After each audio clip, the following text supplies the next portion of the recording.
Hello everyone, we would like to begin by acknowledging the traditional owners of the land in which we are creating and streaming from today, and also pay our respects to elders past, present and emerging. My name is Flynn and I am here with Johanna. Hi Johanna, how are you? Hello, hello. How are you doing today, Flynn? I'm really good. I'm really good. Oh, I'm getting like a echo. Whoops. There we go. All good. My fault. I'm good at my job. Yeah, so you're good. Yes, all good. Excited to to be trying a new setup today with using the iPad instead. So that's going to be very interesting. Yeah, it sounds cool. I'm pretty excited about today. So we'll be jumping into Adobe Fresco. So checking that out. Let us know if you've played around with some of the new updates. We're going to be going through some of them, creating together. Feel free to ask questions as we're rolling along. But Johanna, do you want to kind of introduce yourself a little bit? You're often behind the scenes here, making Yeah. everything work, but you're out in front. So why don't you tell us a little bit about yourself? Well, yeah. So the name's Johanna. I go by the studio name of Dark Hours Co. I'm sort of trying to get that side of things out there more, but I am a maker of things, illustrator, general creative person, I guess you could say, working a lot with Flynn on Adobe Live, and just making as much as I can all the other time. Yes, making things. That's good. Yeah. We'll continue that. We'll continue that theme as we're rolling across. But let's bring up Adobe Fresco. Let's check it out. Yes, let's do it. So, like I like to do, I've made somewhat of a presentation in Fresco, which I only realized once I started is a little bit of a challenging thing to do, especially if you are using a light color to do your text and are trying to find out what layer is what. With these small thumbnails, but nevertheless, I persisted, and we have a little presentation and fun demo of the latest features in Fresco for us today. So, Nice. without further ado, and I will be looking down a lot, sadly, because I do have the iPad with me here. So Okay. you'll just So have to I better look up when we're. exactly, so we equalize. Um, so today we'll be building our own baubles, which is wonderful to say. Try to say that 3 times fast. So showing off some of the new features in Fresco. And the features that we'll be showing off, of course, are just 2 or 2.5, because the swatches do have a fun little surprise in them. But we'll be using the Liquify tool and the multi-color swatch, really, to colorify and make jubilant these Christmas baubles that I've sketched out here. So there are some pre-prepared elements for today, just because it is a demo and you can really get lost in the sauce with this one. But that's what we're gonna get up to today. Nice. So I'm sure everyone's aware now, but like a lot of these, new releases, new apps, new features, and things like that happen as Adobe Max is happening over in the US. So if you haven't yet, update your apps. Check it out. There's we covered some of the After Effects stuff recently, a bit of Premiere Pro, and now we're on to Fresco. It takes a while for the news to get over here, all the way down here in Australia. So we'll get to it. We'll get to it. We've got some graphic design stuff on Thursday too. Yes, we do. But anyway, so there you go. There's the PSA before we get into it. Let's roll Christmas Awesome. balls. Yeah. All right. Well, let's hide that layer, fancy, and reveal this. So this is kind of where my initial planning started. Just looking at vintage Christmas baubles for the shapes, which are crazy. Love them. But they're all generally made out of just this very shiny material, so you could place them in any room and they would reflect the entire room in the one bauble. And that really inspired me to see, well, okay, with the new tool of Liquify, where you can really make groovy shapes, and with the new color swatching tools, we could make some really interesting stuff. I also had to make a hard transition from Halloween to Christmas, and Right. this was like the best, not compromise, but the best transition that I could think of. Yeah. Baubles sound great. Lots of different shapes and things like that. Yeah. No, I now have a Pinterest board full of Full just of different baubles? Yeah. baubles. It's great. Cool. But I do have a little, here's what I prepared earlier, and I might go through that real quick. So Cool. when I'm going through the rest of them, because I do want to color all of these in, you have a sense of what I'm doing. And feel free at this stage and at any stage throughout to ask any questions that you might have about what I'm doing. Nice. So let's reveal the layer, and cool. we'll just hide these so we can see it a bit better. All right. That's like really textured. It is. And I want to eat it. Why do I want to eat it? It's the forbidden bauble.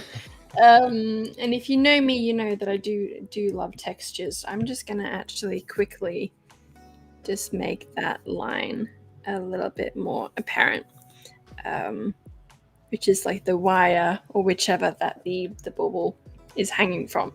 So to break it down, we have, I'm going to hide all these layers. Let's see. And then it'll look really weird, and then all of a sudden it will make sense. Nice. So just going to do a quick shout out to everyone watching that I can see. Hi, Manny. Hi, Michael. And Sayamil. I'm probably pronouncing that terribly. And JS Gilbert, what's up? Says hi, Johanna. Very good. Hey! If you're watching, let us know in chat. Feel free to throw in questions and all of that. That accidentally rhymed. Sorry. I mean, it's the Christmas season. Everything has to rhyme, right? Right. Okay, so started out, obviously, what you saw me hide just before was some sketches. Do a really rough sketch, then draw upon that sketch and that sketch till you have something that you're more happy with. Now, to do this coloring in segment, we first create just a solid color layer of the entire shape. Now, you'll notice that it looks a bit wonky. And that is because I have line work that goes on top of this, so the edges don't have to be perfect. But then what I went in is I used the multicolor swatches and the Liquify tool to create some funky shapes within the bauble, and also using some adjustment layers to create interesting color variation, and just went in here, and there you can see the line work that I put on top, and then more color and more color and more shiny and more color. And that's how you make a Christmas bauble using multiple color swatches and the Liquify tool. Cool. So let's actually get into making some more. And I'm thinking that the chat can decide which one. That is the wrong sketch layer. Which one? There we go. Which bauble we tackle next? Do you want to put like a 1, 2, 3 next to maybe your top 3 just to keep it simple? We'll give you guys a minute to pick. Idea. Let's see. We'll do 1. That is definitely too big of a brush. Hold on. Let's see. Okay. We've got a 1. We've got a 2, and we've got a 3. I think that's a good variation for us to start with. So let us know which of the 1, 2, or 3 you want us to start with. Very good. And while we're doing that, giving everybody like a minute to kind of pick which one we will go for. What app do you primarily use for sketching? Is it Fresco, or do you do a bit of Photoshop as well, or what do you normally use? Fresco. I would say most normally though it is classic pen and paper or pencil and paper, or just any kind of drawing implement and paper. Nice. That's kind of always going to be in my vicinity, so that's what I go for first. Second to that is going to be Fresco, because I'll most likely always have my iPad near me, and it's just very versatile, and I can bring it with me anywhere and work in any area of the home. And then Photoshop, I think. It used to be Photoshop first before Fresco, and it kind of changed a little bit in between when I was more into using the Intuos, which is the tablet you've seen me use in my previous streams. But it is Fresco. Fresco is my number one. Fresco is my number one. I love it. Okay. That So it should looks like like be my Instagram bio or something. Fresco is my number one. just LinkedIn update. Fresco is my number one.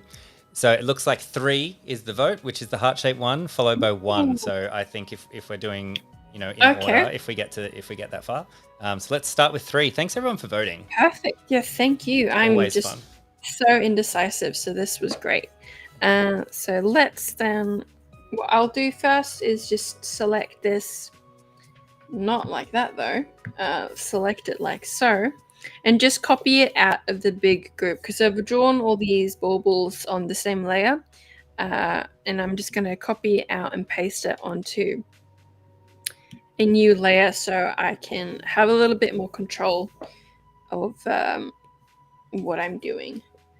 So first step, as we know, let's see, let's just pick a random color. How about this one?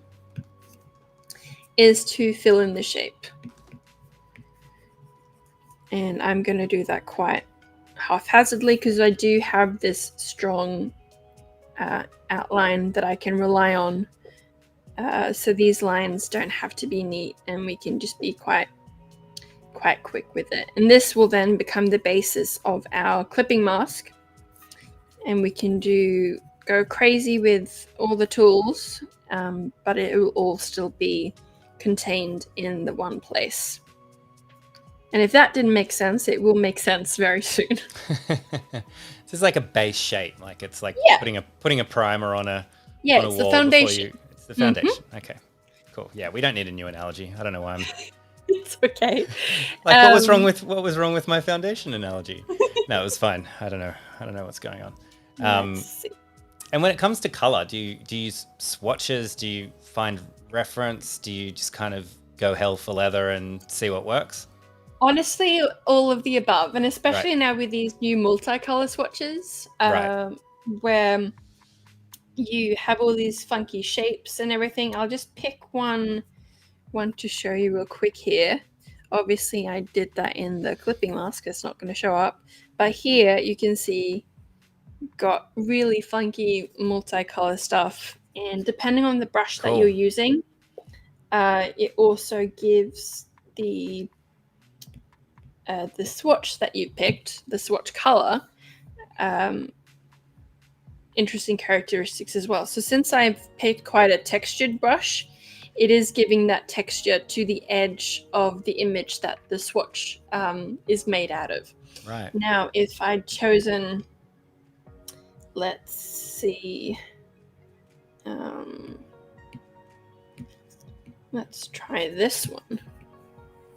So you can see it does have that textured and, in this case, a little bit pixelated look to the whole thing. But let's make our own multicolor brush. How do we do that?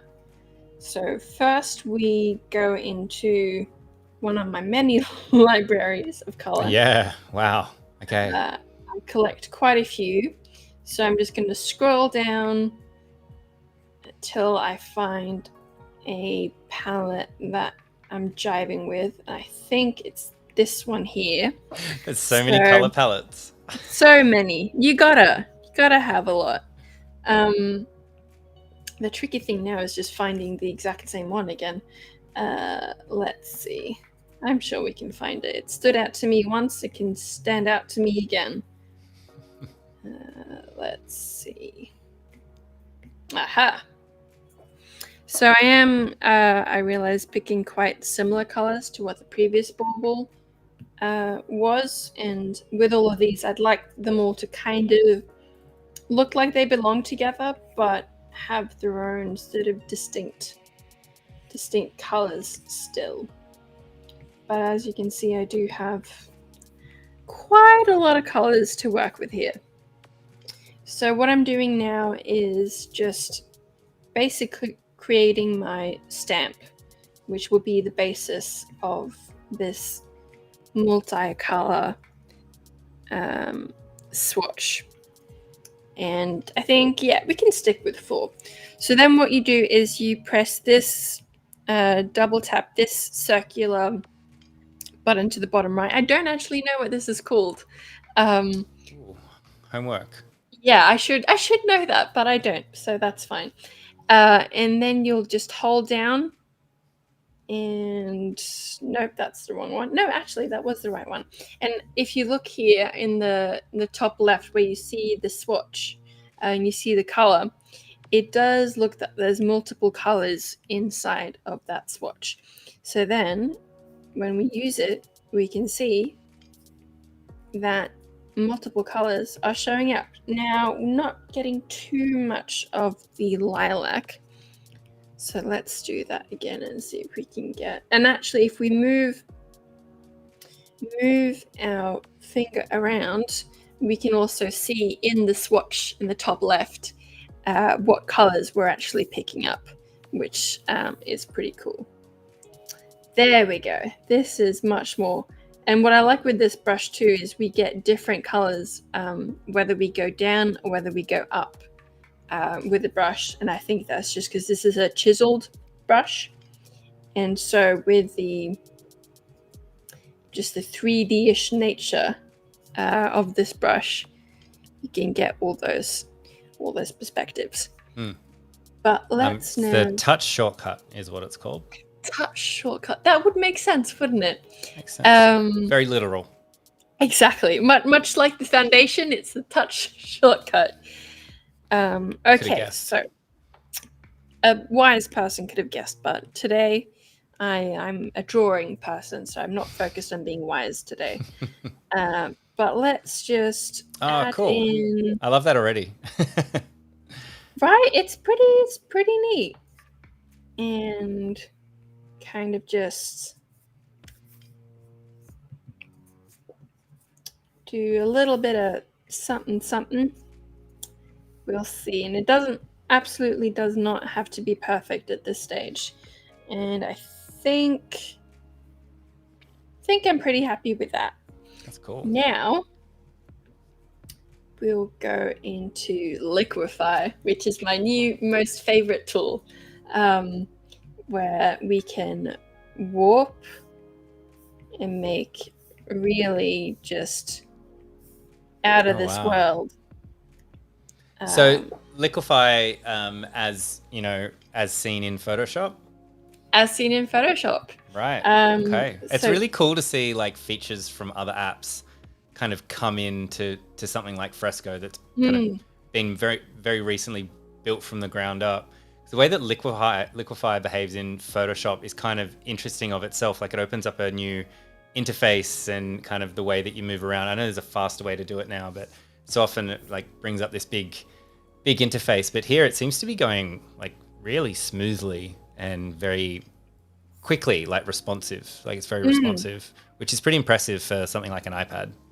Absolutely. And this, we were talking about it just before the stream. Like this isn't a new iPad either. This is at least more than 2 years old. I would probably guess actually 5. Right. So the fact that this works so smoothly already on this iPad, I think is pretty cool. So just like a regular Liquify, you have, you can choose and adjust how much it warps, for example.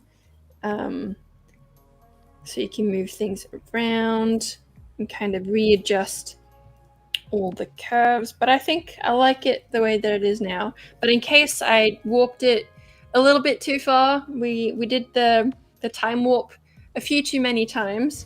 We can also do the reconstruct, which will... That's Halloween. You're back in Halloween mode. Exactly. We're reviving...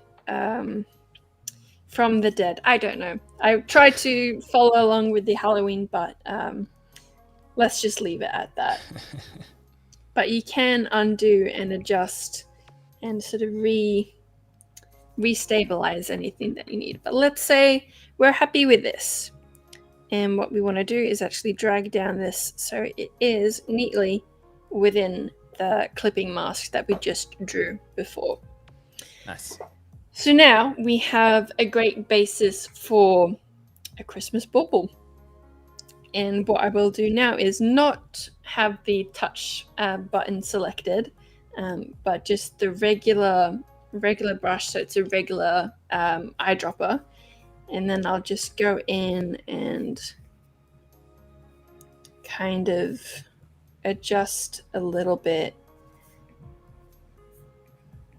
and redistribute. Actually, no, I don't want to do it like that. Might make the brush. And this is really where you can just sink a lot of time into the drawing, and where I definitely, when I was preparing for this stream, definitely got a little bit stuck, but in a good way, because I was just having fun figuring out, like, well, what if I do it this way? What if I do it this way?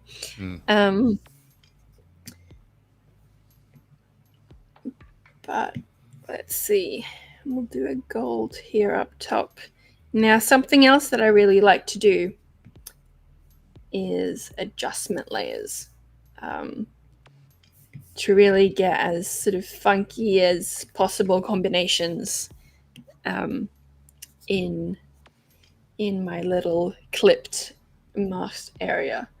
So to make that make more sense, we're going to pick a color that we might not expect. So let's pick maybe a kind of blue. Yeah, let's do a kind of blue, which is similar to the lilac, but still a little bit different. Let's go to 30 and just actually make it even bigger. Create some interesting shapes inside of the bauble. And then, sorry to cut you off just right there, but then we click on the adjustment layer and just see what we can come up with. And I should know what all of these mean and what they all do. I don't. I mean, these are all these are all from Photoshop, right? Like overlay, Exactly. linear dodge, multiply. Yeah. I mean, I think like 9 times out of 10 when I'm doing an adjustment layer, it's multiply. Oh yeah. In Photoshop, but obviously this is a bit of a different situation. So you can kind of just play around and see what the filters do and see what works with the color scheme you've got going on. Exactly. And what I really love about this is I can throw down just really wacky colors, like this neon green, which maybe I would use normally, probably not, just to see how, when I get the adjustment layers going, what kind of stuff I can get. Oof. So yeah, multiply, a classic. But then color burn or linear. And this is, you could pick between these adjustments till the cows come home. The color dodge and the linear dodge are looking pretty interesting. Like, let's see. Yeah, they really pop out. What I want to show you that is really wacky is, let's see. Oh, divide is nice. Subtract is also very cool. Gets very dark, or maybe even exclusion. So this is really where you can go absolutely wild and crazy with this. I might actually leave it like that. I kind of like it. That's cool. And now, of course, we're going to go into our shadows and highlights. And this is going to be pretty simple. Have a question from chat. Oh, excellent. Can you do reflections or surface textures, like have it shiny? So I guess, is that like you're trying to make, like, put a little shine on the edge of the bauble to make it look a bit more three-dimensional? I'm just reading into the question, but yeah. Yeah, that is essentially what I'm trying to do now with just plotting in the colors. So there isn't a sort of automatic make it shiny brush or anything like that, and you do kind of have to keep in mind where your light is coming from and sort of where your shadow and what is the color of the light kind of thing. But you can also, which I'll show with another one of the baubles, just absolutely not care about that and just make some really cool shapes within it and then add some shine on top. Yeah. But to go about the shine business, let's now, on top of the line work layer, we're just going to extend the inside color a bit to the outside. So to not have quite as a rough edge or like a hard line, and then that kind of also creates a little bit of shadow and volume to the piece as well. And you can pick around and move some of the colors, like we might put this darker lilac over here. And you're just sampling like the color. Exactly. And then drawing just normal, like using the brush. Exactly. So now I'm sampling as I would usually. And then we're going to go on another layer and get a really bright color. And this is now when we're going to do shine to really show off the shininess of the metal of this. And maybe one here. And again, this is, you can do as much shine or as little shine as you want. You can you don't have to have it be accurate. Like really the point of this bauble is just to have some fun, and the fact that it doesn't necessarily make sense makes more sense, if that makes sense. It's like intentionally confusing. I think I know what you mean. I mean, it's like it's like stylized, right? Like there's that's again, that's the simpler word to use. Simpler word. In this That's right. sense. You're the one drawing. You're in drawing mode. But I got nothing to do but talk. That is true. Push some buttons at the beginning and the end. Yeah, because that bottom one, I was going to say that it looks a little shiny. Like when you're this close up, obviously it's like textured, but when you zoom out, when we initially saw it, it has that. Yeah, so obviously it looks like it's painted, like it looks like a texture. But when it's really far zoomed out, because of the white and the way it's drawn, it looks like it's very reflective. Absolutely, and you can see, excuse me, zoomed in here, that it's just nonsense on the inside. You can see some of the more pixelated or that's softer, my LinkedIn profile. Nonsense on the inside. Nonsense. Amazing, and I couldn't even say nonsense. Oh goodness me. Yeah, it's just a mess in here, very experimental. But then obviously when you zoom out and you have those clear highlight shapes, like the very, very soft pink on this one, and also the soft white on this second one, you can kind of see where it's all going, and it has that shape.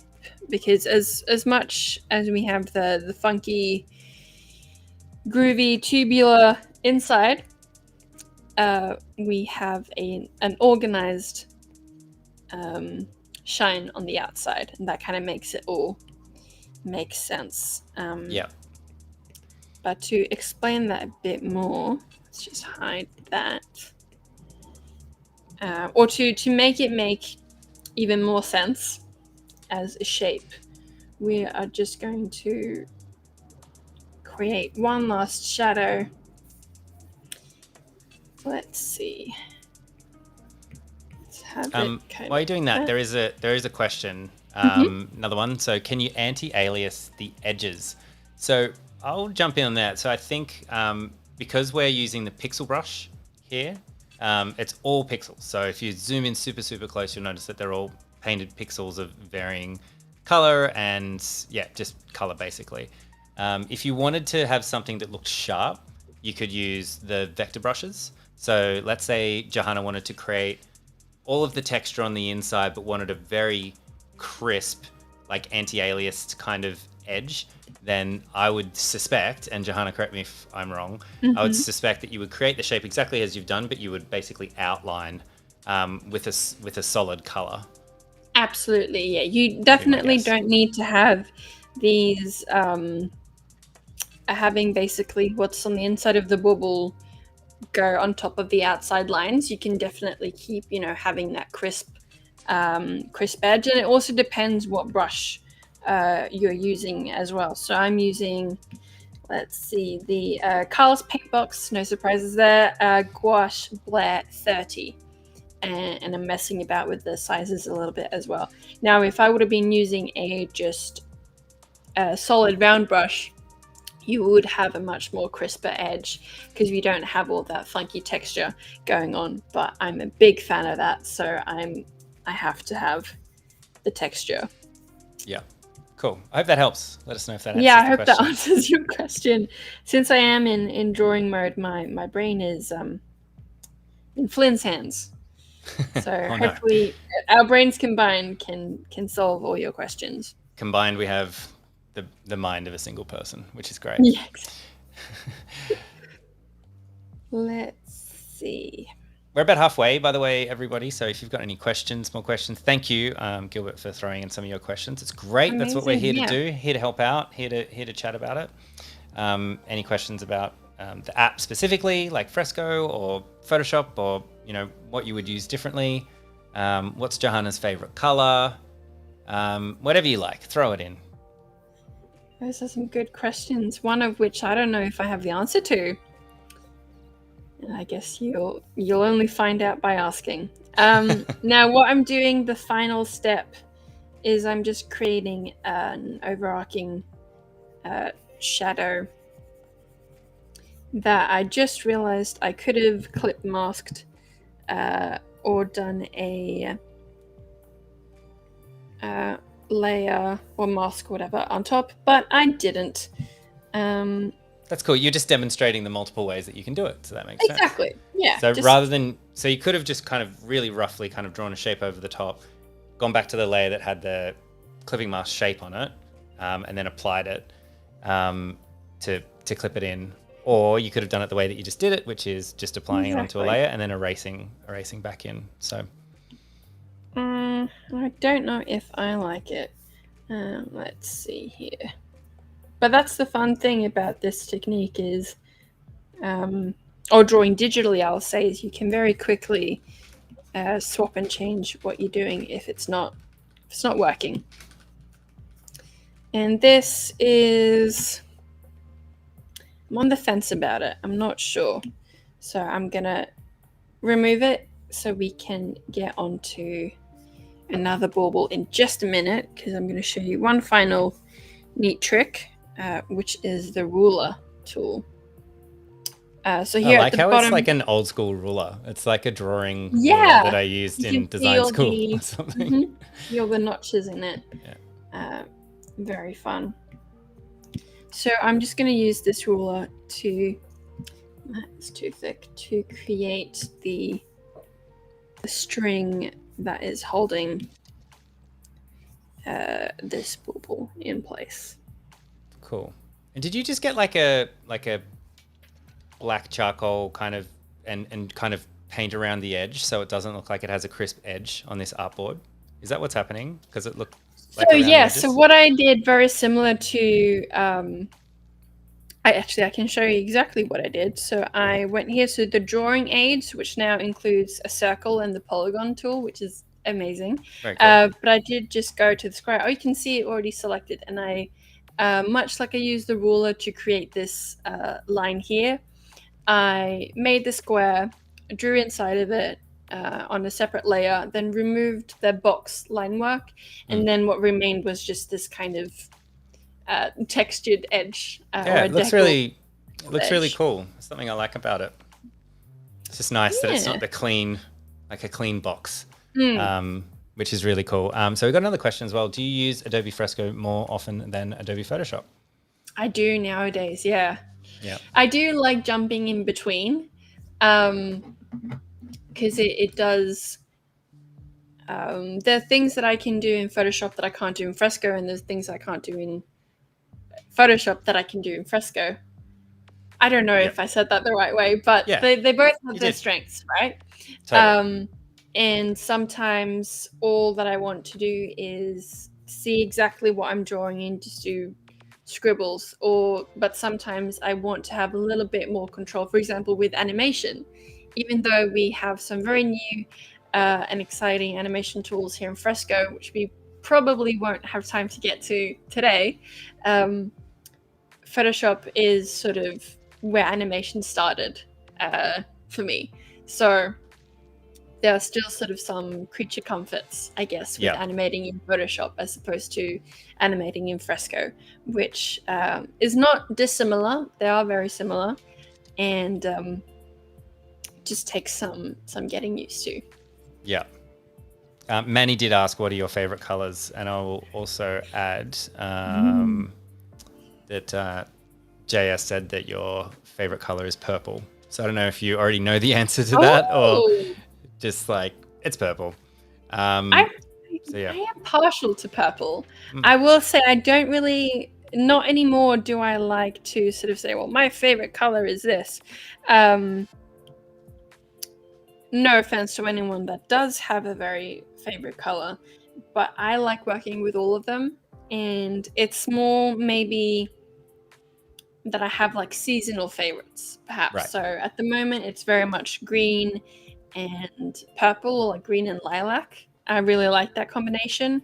So I'd say, as opposed to a singular favorite color, I see it more in a palette. So more in relation to other colors, if that makes sense. Right. There you go. Yeah, to be extra pretentious about it. But let's see, I think time to move on to another bauble. And let's make this kind of a green one. Just to mix it up, because we did just have two sort of reddish ones. Did I do? Yeah. Cool. Now, if there's any part of this technique that you want me to explain again, show again, or go over, please do let me know, and I'm happy to redo a step. This technique using the Liquify and also the multiple color swatches, and by extension the 3D color swatches, is pretty new to me too. So if I haven't explained something well enough, just let me know, and I will have another crack at it. Nice. That's great. I mean, that's the fun thing about the new features. Like, they're new. It's like when you were talking about animating in Fresco compared to Photoshop, it makes a lot of sense that, something that's been inbuilt in Photoshop, I don't know, at least a decade. I was using the animation tool Photoshop straight out of college or something like that. So that is a long time ago. It makes sense that you have comfort in how something works because, compared to something that's like brand new. But who knows, in, a couple of months or even with a couple of tries, you might start preferring, animating in Fresco rather than Photoshop. You might not, but or you might find those situations where you're animating something in Photoshop and you think, actually, this particular animation will be heaps faster or much more efficient in Fresco or something like that. So finding the uses in your workflow or even just in your play, where certain tools you're like, oh, actually, that's a Fresco animation. Let's just do that, and vice versa. Absolutely. You're right on the money, Finn. And with this bauble, I'm going to get a little bit more abstract, I think. So let's see. Where I'm now just, thanks to the clipping mask, I can draw as big bigger shapes as I want, but it is all still contained within the one bauble, which is great. And then let's do like a... It's nice because you can be really loose with the drawings, like when you just do those really clean lines, because you're not worried about going over the line or anything like that. Just big swipes. Absolutely. And another tool that I'm going to show off now, which isn't new. Let's see. Smudge is... No, that's not the one that I want. Is Liquify, and then trying to remember. Maybe let's just go bloat. So this way I can kind of just create a little bit of volume. Right. Can you zoom in on that one? It might be a little bit hard because of the colors to see. Absolutely. Maybe it's just me, but it is probably not just you. Oh yeah, there we go. Let's see. So now I'm moving these around a little bit. You can kind of get that lava lamp look with this, which is really fun because you just... Oh, that's the wrong one. Moving things around, and still the warp is probably my favorite. Let's go with something like that. So now we have another basis, and going to do an adjustment layer. Let's see.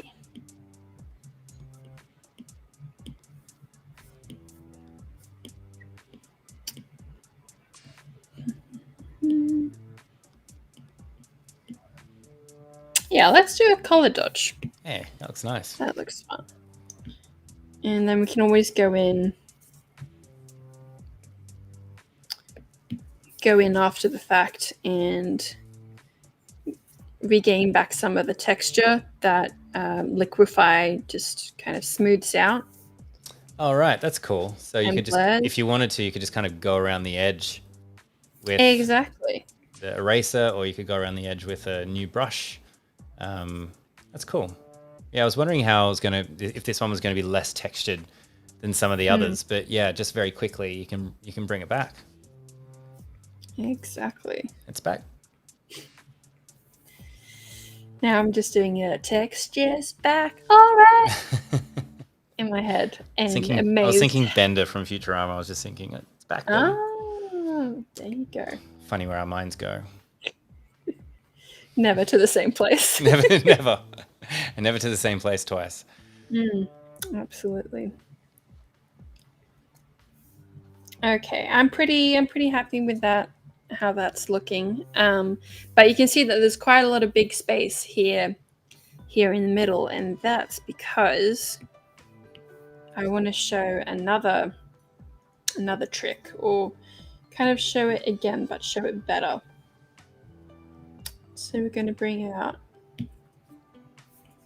any random color, and let's create with a smaller brush little pattern here. So if you remember the sketch that was under this just before, you won't be too surprised by this.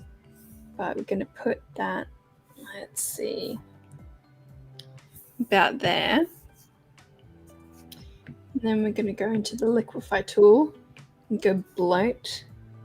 And as you can see now already, and I'll do that again, and I'll zoom in, we already have kind of a bit of perspective on this.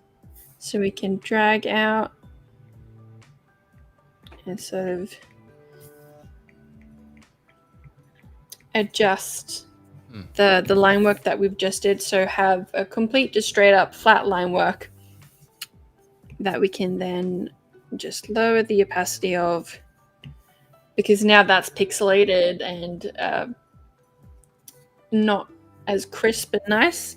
So when you do, so just to jump in there, so when you do bloat something or you're transforming with one of those transform tools, it will pixelate it. Like, so if you're doing something really subtle, it's probably not that big a deal. But if you're, literally stretching things out, it's just like stretching a photo, right? In Photoshop, it's like a big no-no. You're losing data. You're stretching the pixels. So, so just to recap, what you've done is you've stretched out so you have a bit of a reference.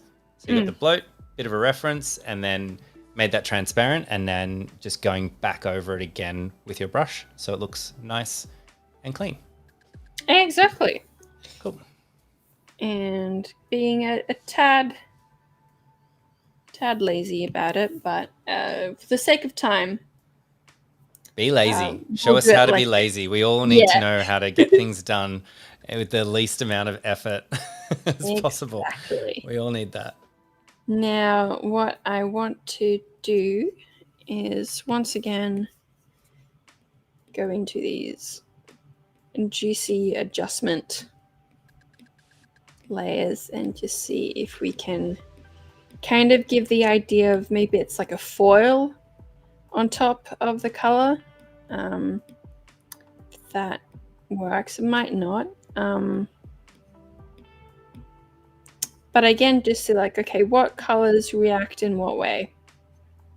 Oh, I like that one. So that is the color. Then we'll do a different one here. I do actually have one more trick that I want to show because we have time for it. And this isn't so much as a trick, so much as this is how you can do what Jeremy Lord does, but do it in Fresco. Oh, so there's a Jeremy Lord button? There is a Jeremy Lord button, you could say. So just something else on there as well, like that. When you're doing the blend mode, are you able to like change how much it's blending? Like, is there a scaler? Absolutely, yeah. So you just go to the layer opacity. Cool. And that does sort of the opacity on the whole layer. So you can't. It's not lessening the effect, but it is lessening the opacity of the whole. Right. So it's making that particular layer more or less 0%. Okay. Yeah. Exactly. Okay. Cool. Good to know. It would be cool if there was sort of like an effect decreaser, so it would return more to the normal color. But no, it just does the. You could probably do some like hacky things with like copying layers and then playing with the opacity and things like that. Like 2 darkens, but the layers are, I don't know, 15% or something, might have a different effect. Absolutely. The fully thing on and it down to 30 or something. I said that confusingly, but I know what I mean. Yeah, we've got about 7 or 8 minutes left. 7 or 8 minutes. On the rocket clock. Let's just decide on that. Because now we will group all these layers together and I'll show you a neat Jeremy Lord inspired trick. And then we go here and then adjustment layers and go, let's do HueSat. And now,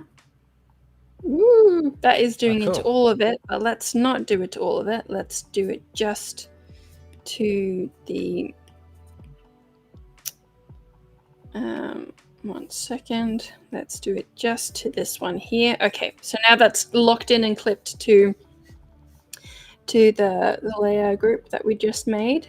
Mm-hmm. So now, funky, we can change the colors. So can you just tell us how you lock that in? So originally when you were doing the adjustment layer, you started a new adjustment layer, but it was affecting everything below it or above it or everything completely. And then you did something and then it made it so it was just affecting the group that you created. So can you explain that little part? Because I think that's really crucial. Absolutely. So as you can see here in the layers, it looks, it's arranged just like all the other layers. So what I actually did is now that effect, because it's just an open layer, is going across all the layers underneath it. So you'll see that these two up here, they're not affected by it because they are they are above this adjustment layer. So everything below the adjustment layer is going to have that effect. Now, to only make it work on the specific bauble, what you'll need to do is do a clipping mask, or clip it to. So now you've clipped it to the layer group that you've made. So just like how I would have the foundation color and then draw within that foundation shape, this is doing the exact same thing, but instead of a solid shape, it's a layer group instead. Nice. Good to know. Very good. Yeah, this way you can even more play with the colors and come up with new funky combinations. And then, of course, you can always just draw on top to regain any of the color that you don't want to be affected by the adjustment layer.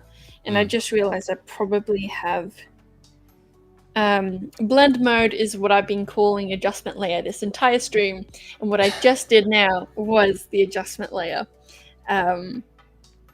Always get them confused, because you know, when you're just drawing for yourself, you're not really thinking about what things are called. At least I'm not. No. And then as soon as you're streaming to an audience, you kind of have to know what you're talking about, just a little bit. It's that and shortcuts. It's like, hey, what was that shortcut you did? And and it's like, no idea. I pressed the button at some point. But now, just to finish this one off, because I am mindful of time, let's just go and get a dark color and make the line here for this bauble as well. And that's kind of it, really. And of course I did that on the same layer. There we go. This way you can experiment with doing really funky shapes inside of objects, or adjusting using the Liquify tool your sketches so you can get the proportions right. And with the multiple color swatches as well, you can get really interesting combinations and also 3D like effects to your illustrations. Super cool. Yeah, I think my favorite is the multicolored brush. I think that's really cool. It'll be fun to play with type as well. It has that kind of 3D aspect to it. Absolutely. And maybe even the animation, which, hey, maybe we'll do a stream in the future with that one too. I think so. You gotta. But yeah, check it out. Lots of familiar things. So if you're coming from Photoshop over to Fresco, I think it's something that's always really nice. Like, oh, adjustment layer is called an adjustment layer. Clipping mask works in the same way. The blend modes, that's the same. It has the same name. Like, I think it's very comforting when that sort of thing happens. But yeah. Have a play. I hope you guys enjoy some of the new updates. I think Johanna is enjoying them. Yes, very much so. But yeah, anything else to go out on? We've got about a minute left. Just have fun. Just have fun. Yeah, doesn't need to make sense. Just throw stuff on the canvas and have fun. If you want to do Halloween themed stuff, go for it. Yeah. Christmas, you ready for Christmas? Let's do it. Sounds great. And where can people find you, Johanna, as well? Yes, they can find me on Instagram at darkhoursco, and that's going to be my main place on the internet for a while. Website is getting redone. Anything else is getting redone. So Instagram is the place to go when I'm not on Adobe Live. All of our websites are always in the process of getting redone, aren't they? All right. Well, thank you. Thanks for hanging out with us, Johanna, showing us some of the new features and everything. We'll be back on Thursday with Annika Agarwal, and we're going to be diving into some of the new stuff in graphic design, in I'm forgetting apps now, InDesign and Illustrator. Probably mostly Illustrator. We'll check it out. That'll be lots of fun. That's on Thursday, same time as today. So we'll see you then. Thanks, Johanna. Thank you, and see you later, guys. See you later.